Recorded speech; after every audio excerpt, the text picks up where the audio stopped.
Welcome to the Pension and Retirement Aging Seminar. I'm Han Lin. So today we could have the Ricky to share his research. Before we begin in the proceedings, we acknowledge the traditional owners and the custodians of the country throughout Australia and their continuing connection to land, waters, and culture. We pay our respect to the elders past, present, and emerging, and extend that respect to Aboriginal and Torres Strait Islanders who are present here today. So let me shortly introduce our presenter today. So Ricky is a senior lecturer of the social policy at the University of Bath. His research interest focus on the issues related to social mobility, aging, and health. His projects use a quantitative method to better understand important public issues. Ricky's research has featured in various international peer-reviewed journals, public policy reports, and the media. He has worked with multiple government departments in England and Scottish and Welsh governments and international organizations such as the OECD. So let's welcome Ricky to share his research. So thank you very much for the very kind introduction, Hanlin, and thank you and good afternoon to everybody over in Australia and elsewhere. And I'll say good morning to anybody who's in Europe. Okay, so I'm just going to share my screen.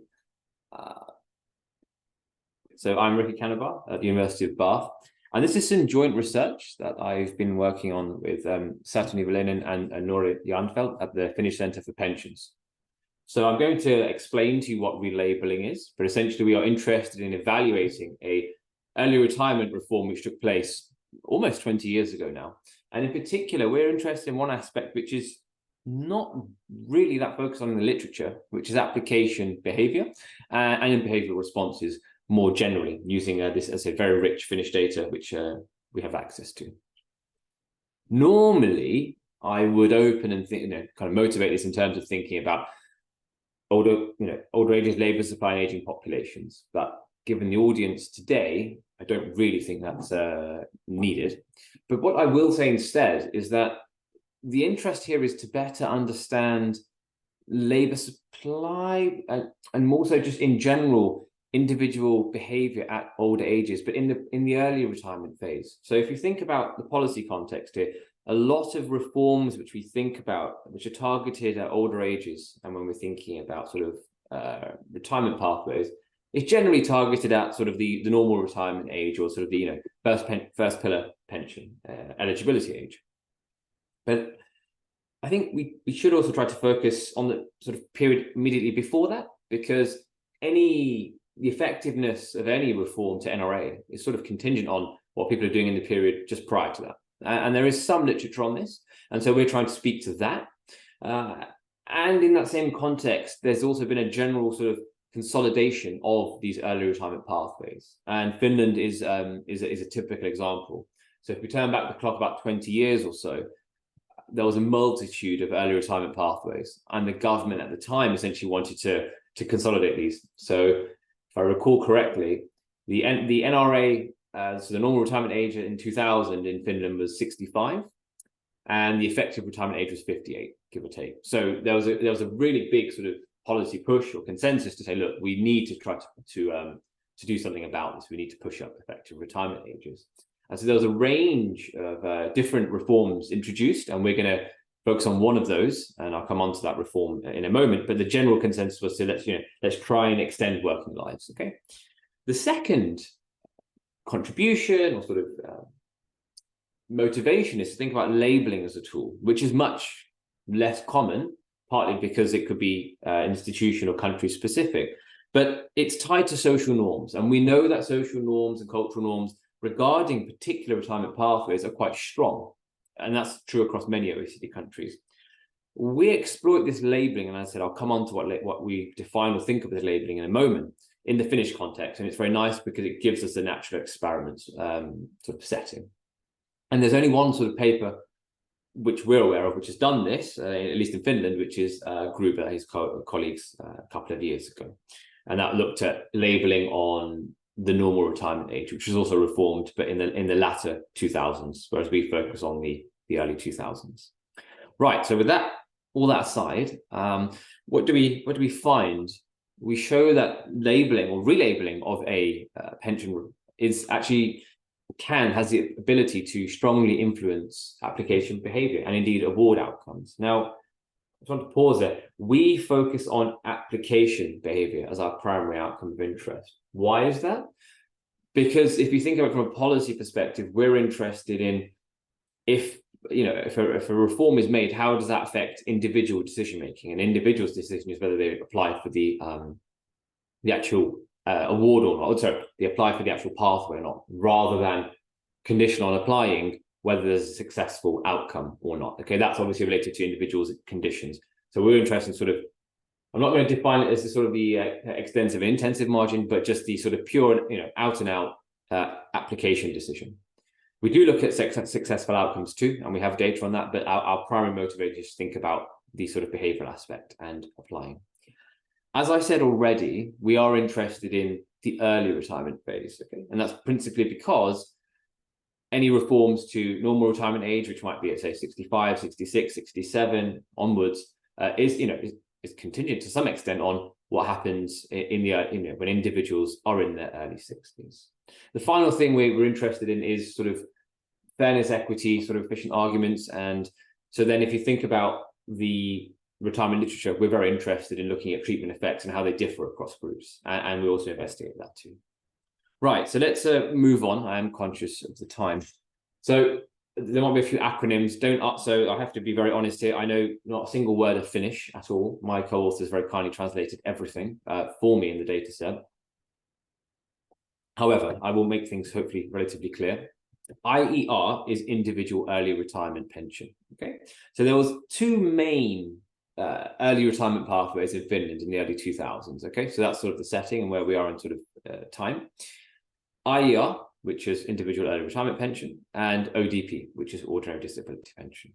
So IER is available to those people who are 58 to 64, and they are generally those sorts of individuals who have relatively strong labour supply in terms of their history, and they have mild to moderate health conditions. Now, sort of the peculiarity of this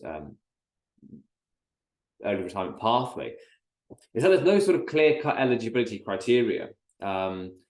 So the way assessors, so there's a medical professional. So if an individual makes an application or submits an application, they are then assessed medically and based on, of course, hard evidence.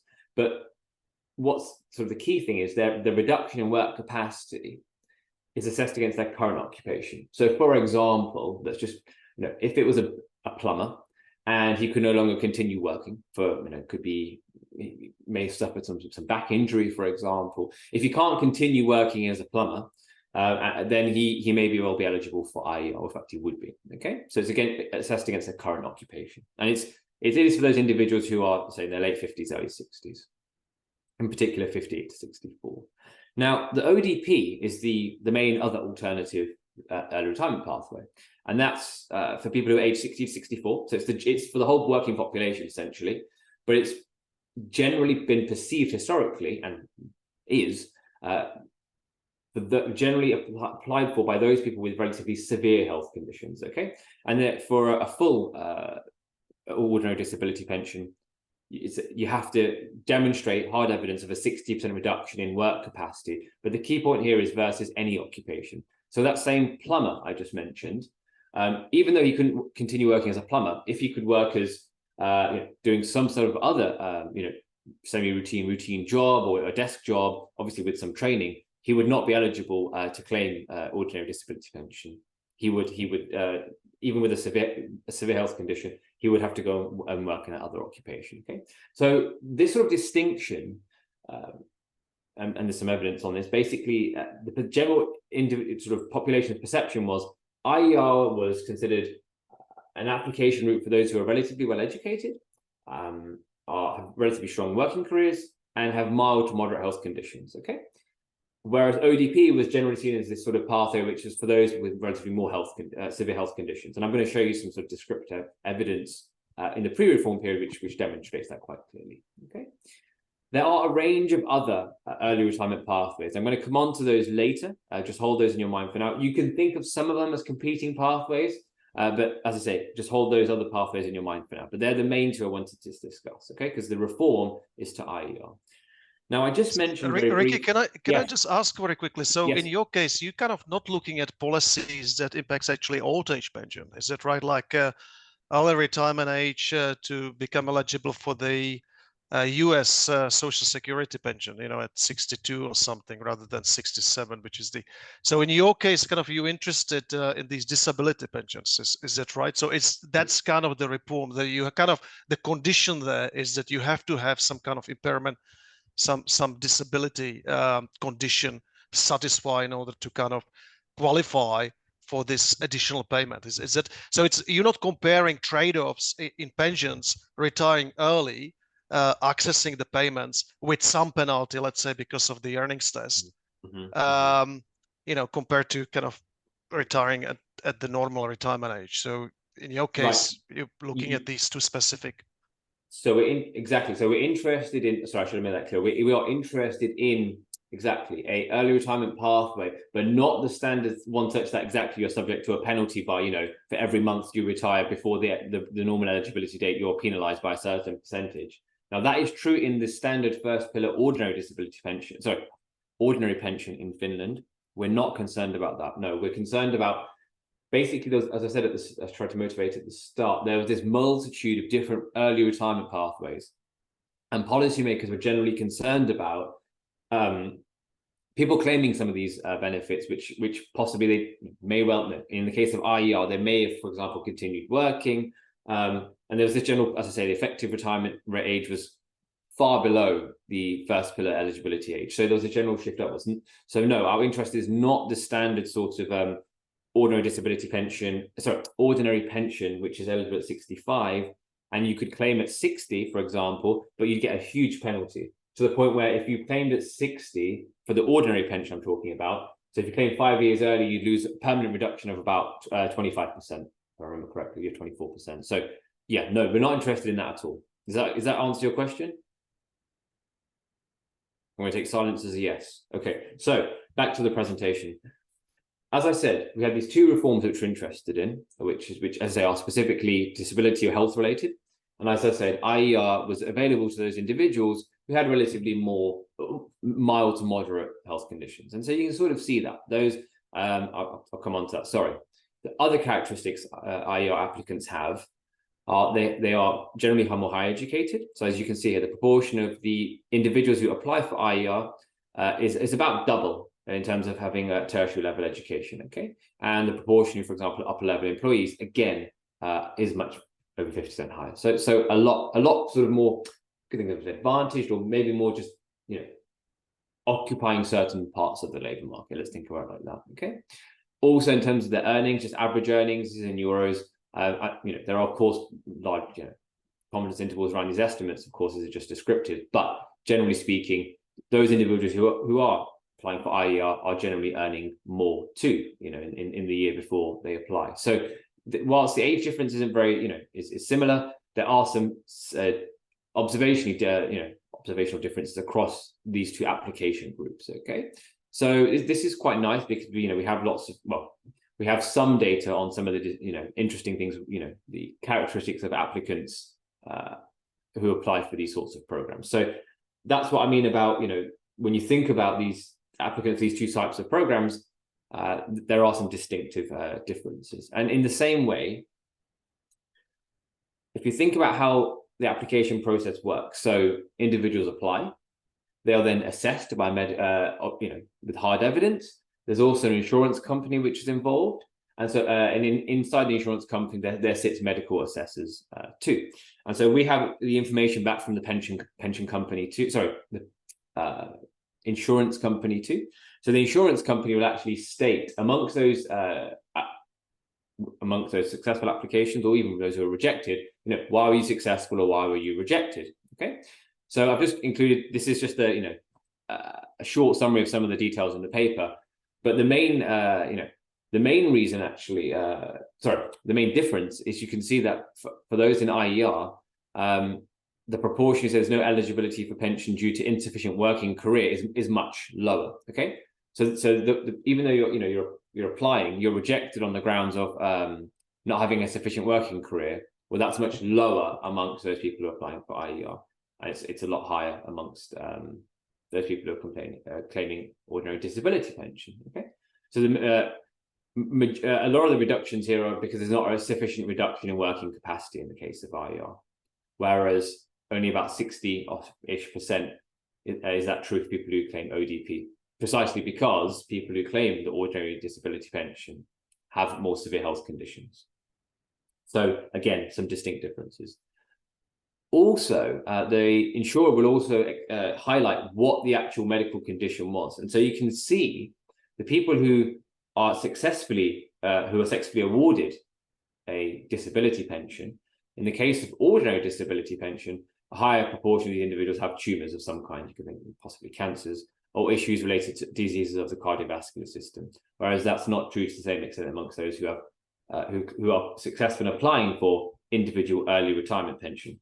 And they have a much higher proportion of having musculoskeletal diseases. So then again, this is just giving you an idea or a flavor of the types of applicants, okay? So hopefully that kind of highlights to you in the pre-reform period and generally, culturally and socially, ordinary disability pension was that the path of which people took, which when they had sort of moderate to severe health conditions, whereas IER was available as a pathway for those who had mild to moderate health conditions and those who are generally highly more educated and earning more. All right, so what actually happened? Let's get on to the reform. Ricky, we have an online question. You can see that. Sorry, I can't see the question. Sorry, can you just, so does the assessment include the psychological issues leading to reduced capacity to work? Dylan, that is a good question. And you know what? I don't know the answer to that.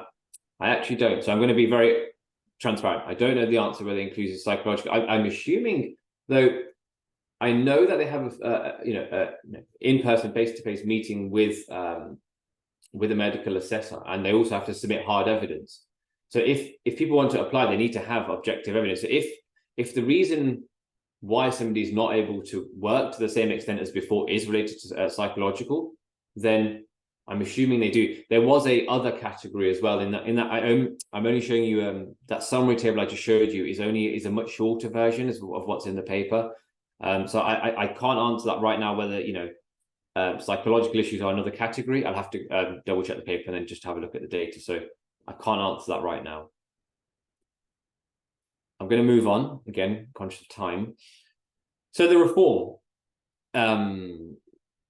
So in 2000, it was announced that eligibility for IER, so this more lenient program, was going to be raised from 58 to 60. So for all cohorts born after 1944 and onwards, the eligibility age was raised by 2 years. But except for that, and it was going to be raised. Then, sorry, in 2003, IER was then going to be scrapped. So they said, actually, we're going to still raise it to 60 as the minimum age for those people who are born after 1944, but we're going to fuse it with ordinary disability pension. So this long-standing program, which is kind of associated with those people who had relatively severe health conditions. But except for that, so this is the key part, for those people born after 1944, only the eligibility age increased. Except for that, the eligibility conditions were identical to IER. And that's why we think of this as a relabeling. So that means for all cohorts born 1944 afterwards, you could claim what we now call ODP, ordinary disability pension, at age 60, but under the same conditions as IER. So what's happened is essentially a fusing with a more a lenient program with a more severe program, but actually the eligibility criteria hasn't changed. So you can still claim at age 60, so it's a slightly higher age, but except for that, nothing's changed, okay? And so we're interested essentially in, does this, what we call relabeling, or this fusion, have an effect on applications? Because if you think about the role of social norms and these sort of ideologies people have about certain pathways, do we expect to see a decline in applications? Because you've essentially got people who potentially would have been applying for IER would now have to go to apply to ODP, even though historically this is a program which is generally targeted or was applied for by people with relatively severe health conditions. I should also say those cohorts born in 1942, 43 were basically given some leniency, and I'm going to come on to that when I talk about the method that we use, okay? So hopefully everyone's following what we're trying to do in this paper. So let me just give you an overview of what happened. So what I've done is I've just plotted the application rate just in this table. So each year for each age, so I'm just focusing on 60 to 62, okay? For each cohort in our data set, we're showing you the application rate. So you can see up until 43, 4-5%. And then after 44, for IER, this is the joint program, sorry, the combination of total IER and ordinary disability pension applications drop. And it drop and it essentially flatlines afterwards, okay? So after this reform, descriptively, we're seeing quite a big change in application rates, okay? So that's kind of giving us some evidence to suggest that we're going to probably detect something and when we kind of roll this out more formally. So I'll be very brief on the data. We have very rich data, population level registered data collected every year. It covers, let's say, everybody. Sample periods just after the millennium, 2000 to 2011. And we have complete data on individuals' work history, earnings, all applications data. We have information from the insurers in terms of the reason why applications were and were not rejected. We know how many times people applied. We know if it was a successful outcome or rejection. And we have a limited set of socio-demographic data, which is typical of most administrative data sets, okay? We focus on private sector employees. We're just kind of conditioning on one group. Public sector employees were affected slightly differently by the reform. Once we impose the relevant sample conditions, we focus on those people who are recently employed. We have about just over 378,000 observations, okay? Right, so what do we actually identify? So application, that's what we're interested in, application behavior. Like I said at the start, from a policymaker's perspective, we want to understand whether changing or the fusing of these two programs affected the decision to actually make an application rather than successful award outcome. We do focus on that too as a sort of an additional outcome, but we're focused really on the main decision, okay? We have full date of birth information, which of course is important, and we have annual application data. So the approach we follow, I'm going to say it's in the spirit of an RDD, okay? And you'll see why it's slightly different in a moment. But if you think about sort of the standard global sort of RDD sort of framework, that's kind of how we're approaching this. But it is important to note what we're trying to identify as a combination of two things. It's the fact that the post-reform cohorts have access to IER at 60 onwards, essentially, or what we call is now ordinary disability pension. It's a new label at 60 to 62. So it's a combination of two things. It's no longer having access at 58 to 59, but actually being able to claim this new benefit at 60 to 62. So that's what our interest is. We can't identify these two things separately. It's this combination of two things we're interested in. So why I say it's slightly different. So if you think about the standard RDD, we're interested in comparing people just before and after a certain cutoff, right? So you think of sort of 1st of January 1944, 31st of December 1943. Our setup's a bit different because we have this leniency. So the way the policymakers introduced this reform was to say that, okay, if you're born in 1942 or 43, and you apply for either ordinary disability pension or IER, we'll give you some flexibility, okay? It was very strict for all cohorts born after 1944 onwards, okay?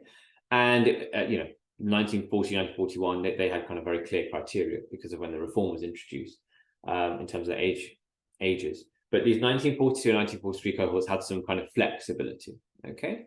So I'll come on to what that means sort of econometrically. We control for that in the estimation. And that's why I say it's not the standard RDD. It's slightly different because we have this sort of, if you want, for those of you who are familiar, if you have a donut type approach, just to the left of the cutoff, we've got sort of a group which is experiencing kind of, it's not actually affected by the reform if you go by the hard and fast rules, but they do exhibit some different behavior, and we need to control for that. All right, so that aside, hold that in your mind. It's unlikely from a standard, again, RDD assumption setup that we expect some manipulation in the running variable, given its sort of date of birth, and it's unlikely parents would have manipulated their child's date of birth, 5 to 6 decades ahead of the reform. That's unlikely. We also looked for incentives to give birth around any discontinuous changes in incentives to give birth, and there aren't any around this time period. So on those grounds, we think we're reasonably safe.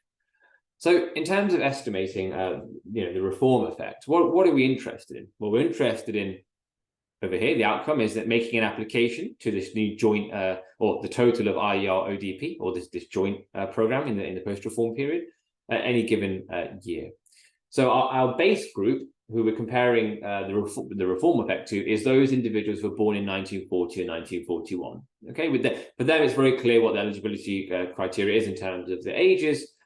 The 1941, 42 and 43, those two cohorts, they are what we call the transition cohorts. So they're the ones who had some flexibility. So we do include them in the regression, and we can basically identify whether their behavior is different to the base, which is 1940 to 1941. Our actual outcome of interest is this beta 4, and that beta 4 is simply the coefficient on those cohorts which are born in 1944 afterwards. Okay, so we try and control for this quite flexibly. We do a lot of robustness checks. They're all in the paper, and I'll come on to them briefly if we get time. We interact our group dummies with the running variable, and we try alternatives to specifications. We do all of the standard checks which is required. In terms of outcomes, we also look at not only application behavior, but also whether individuals were awarded a successful outcome or not, because policymakers are interested in that. From a fiscal perspective, yes, from a behavioral perspective, we're interested in do people actually alter their behavior, yes or no, but also are they actually awarded this benefit or not? Because from a fiscal perspective, we obviously want to reduce the amount we're spending and paying out on disability pensions if possible. I should have said earlier, and I forgot, in the case of both pathways, ordinary disability pension and individual early retirement pathway, there's no rules which stop people from working. So you could continue working if you wanted to. In practice, almost nobody continues working in ordinary disability pension, and about 1 in 4 people who apply for individual early retirement pension continue working. So you are allowed to continue working, but those people who do continue working is usually a lower level, okay, lower intensity. All right, so let's have a look at that table I showed you earlier, which plotted for each individual age from 60 to 62, and then the application rate, what happened. So this is just combining all the ages, and this is simply showing you, sorry, there's a question, beta 4 and beta 5. Oh, sorry, I'm going to minimize this. Sorry, so beta 4 is just the reform effect on the post-reform group, whereas this is interactive with the running variable. This is just trying to ensure that we account for the fact that there's going to be these differences in the trends before and after the reform. Okay, so it's just highlighting to you that there's going to be differences in the trends pre-post. But our identification effect our reform effect is beta 4. That's what we're interested in, right? Okay, so let me just turn to this graph. So on the y-axis, we've got the application rate annually, okay? So please just bear in mind the x-axis is the month of birth cutoff. So this 0 is January 1944, okay? Months either side. We could do it daily, but there's no point. We can aggregate to months, so we just do it monthly. We have a lot of data, so it's not really an issue in terms of the bins either side. Right, so these two cohorts are the cohorts born 24 and 48 months before the reform. These are our 1940 and 1941 cohorts. These are our base group. These are what we call our transition cohorts. So these are the two groups which were treated with leniency. These are the ones who were born in 1942 and 43. So we can see there's some sort of partial, obviously, adjustment here. We're seeing a decline in application rates. And then you can see, very much, sort of a quite clear sort of discontinuity. And then pretty much a horizontal line here, which is just showing you just the trend through the average rates and application in the post-reform period, okay? So quite clear. To just stand back for a minute, if I were to drop these transition groups, this green line would just be flat horizontal, give or take through here, okay? What these 1942 and 43 groups did was basically exhibited some partial adjustment. So that's in the sense that they seem to be affected by the reform, even though technically they're not. The law would say these guys could apply for IER at 58, no issues. They would be eligible, assuming they met the criteria. But there's generally, clearly trending decline in applications. Okay, but it's much clearer sort of at the discontinuity. So that's why we control for them in the actual regression, and we estimate the coefficients for this group separate from this group and separate to this group. So hopefully, this is the main result. We do indeed find that. So this is the dummy on the transition group. We don't say anything. The main reform effect is about 1.78 percentage point decline amongst all post-reform cohorts. Now, if you base that off about the pre-reform average, which is about 4.2, then you're talking about a 38% decline in applications, which is very large. Okay, so and this is very much in line with what I showed you in that table earlier when I showed you kind of the average change in application rates across ages 60 to 62. Okay, so our post-reform, this relabelling, this, no change in eligibility criteria except a shift increase in eligibility age from 58 to 60, but no actual changes in condition on reaching age 60. Whether you made the application, there's nothing else changed in terms of whether you're awarded a benefit or not. Still see a very, very large, relatively large decrease in applications. Okay. So we were also interested in heterogeneity, okay, across different groups. So we just have, what we do is, because we have obviously reasonably large sample size, we can just rerun this same framework separately for each different type of socioeconomic group.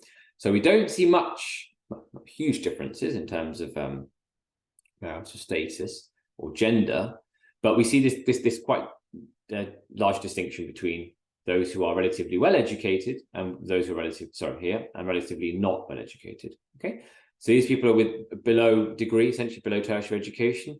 So these are the groups who basically adjusted downwards more in terms of application behavior. In fact, they basically drove the results to a large extent. Okay, so if you think about who's not applying, well, it's this less educated group. Those people who are more highly educated, who possibly have better knowledge about the pensions landscape, have better knowledge about the understanding reforms, digesting information, processing that information, we basically see very little change. So again, if you're thinking about this from a sort of a policy perspective, well, if certain groups are adjusting more in response to the reform, which you're trying to indeed change people's behavior or push up whatever it is, push up effective early retirement ages, then you're not you're affecting some groups more than others. Those who have generally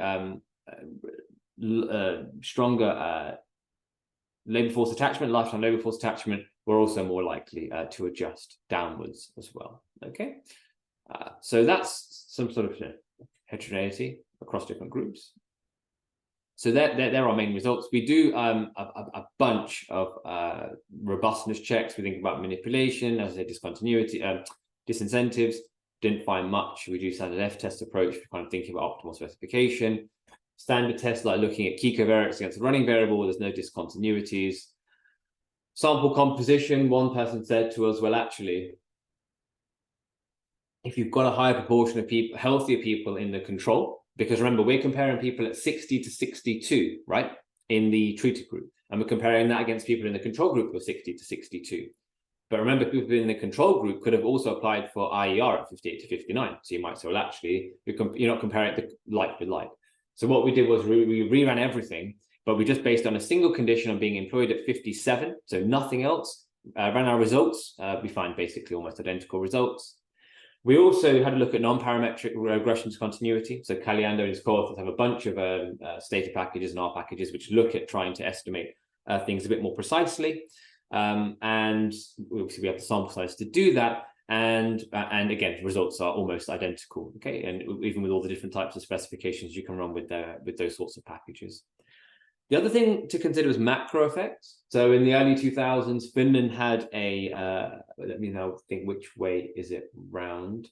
It had a bust. There was a recession in 2001. Then there was a boom in 2005, and then there was the global financial crisis in 2007-ish. Okay, so if you think about what that relationship might look like, if you think about benefit application, what you might expect to see, well, high applications in recession periods, and then low application rates in booms. It just could be just purely macro effects, but we run everything on just in a narrow window either side of the reform, and our results are robust. In fact, they're almost identical. So macro effects don't tend to be driving our results, at least here that we can see. One thing I do want to turn to in the last few minutes is competing pathways. Now, at the beginning of the talk, I mentioned a couple of other pathways. PTP, and that's known as part-time pension. Part-time pension is an agreement made by an individual and their employer. So you have to kind of meet your boss and say, you know, I want to reduce my hours. I want to collect 50% of my pension, the difference between full-time and part-time work. There were some reforms made to part-time pension in July 1998. The eligibility age was reduced from 58 to 56, but then it was restored in January 2003 to 58 again, which so all of our treated cohorts are affected in the same way. They're not affected in any differential way. But nevertheless, we do see some program substitution. So what we're finding is that these people who may well have applied for IER in the pre-reform period, if it was still eligible, certain groups of individuals, and it is indeed those same groups who demonstrated in the heterogeneity analysis were more likely to respond to a reduction in applying for the ordinary disability pension in the post-reform period, those same types of groups actually are more likely to apply for part-time pensions, and successfully claim part-time pension in the post-reform period. And the magnitude of the effect, the changes in the rates is about similar to what we're estimating in terms of the reduction in application, about 1 to 2 percentage points. So what we're generally seeing is a switch to a competing pathway. Now, that isn't all doom and gloom, because ultimately, from a policy perspective, you'd rather have some people reducing their labour supply and continuing in employment rather than exiting the labour market completely. Okay, so that's from a policy perspective, that's fairly handy. So I've just realised another question. Did the connections have any relationship with the retirement account? Sorry, Abdullah, you might have to. Can I come back to that at the end? I just want to get through to the end of the slides and we can come back to that. I don't quite fully understand the question. So we do see some switch up into other alternative competing programs, okay? But as I said, it's not all doom and gloom from a policy perspective. We don't observe substitution into ordinary pensions. That's first pillar pension, your social security pension. We don't observe any change there, because you'd be penalized massively. The same as the social security in the US, you'd be penalized on a permanent basis if you switched to ordinary pension and retired early before eligibility ages. So you wouldn't do that, or most people didn't. And we don't observe much in the way of labor supply, which might be a surprise to you, but we do observe a general cohort on cohort increase in economic activity rates across time. But due to this actual reform effect, we don't see an increase. But do remember that people could already work while still in IER, and they can continue working in PTP, of course, by construction. And from an aggregate perspective, you're talking about 4 or 5% in the pre-reform period of people applying who are eligible to claim. So this isn't a huge program, right? So even if you do see these changes, these significant changes, for an aggregate level, you may not see a huge change in labour supply. Okay. Now, this is just talking about successful outcomes. So, as I said to you, we're interested in applications, but also from a fiscal perspective, you're interested in actual applications. What happened? To actual successful awards. Is there a reduction? And again, very similar reduction, 1.46 percentage points. So a significant reduction. So that's it. We're kind of at the end of our talk now. It's hopefully we're on time. So what did we do? We kind of exploited this natural experiment, this reform, which essentially is relabeling. You've basically fused two programs. You've changed the eligibility criteria slightly by the age, but otherwise all medical changes in that respect, strictness, are the same. So you can still claim with the same leniency as IER, but actually we see this 37% reduction amongst those who are eligible at 60 to 62. So a very sharp fall. We do though see some differences across groups.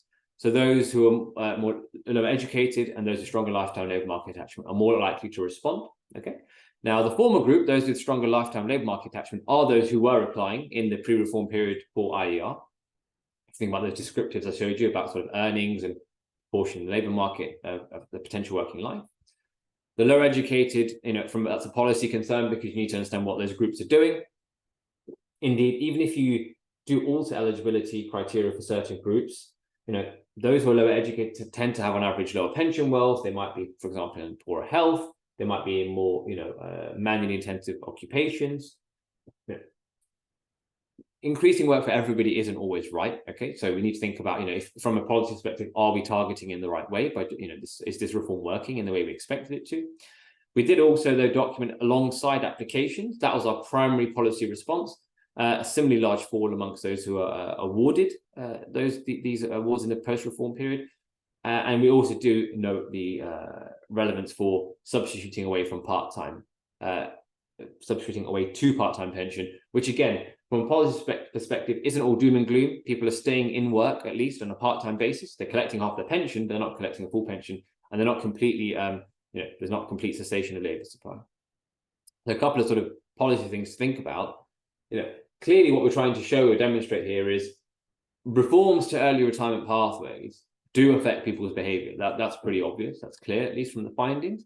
And if we think about other types of reforms to combat population aging, things like changing eligibility ages for first pillar pension, ordinary pension, social security, we do need to have a better understanding of what people are doing in their early 60s, right? Because that matters for what happens afterwards. We should also separately think about the sort of equity, sort of equality related issues when we think about pension communication and whether certain groups are less likely to understand policy changes, okay? And that matters indeed for the economic decisions they make and subsequently on what they're doing, okay? And indeed for their retirement living standards. You should also, from a policy perspective, consider the potential for spillovers and competing pathways of people, do people just simply switch away? In terms of international evidence, there is a lot of literature on the role of social norms in the context of eligibility ages, right? If you think about sort of two-stage studies, a lot of people use eligibility criteria as exogenous variation. So, these are relevant for understanding behavior. And we confirm this sort of conjecture, at least in the context of early retirement pathways in Finland, okay?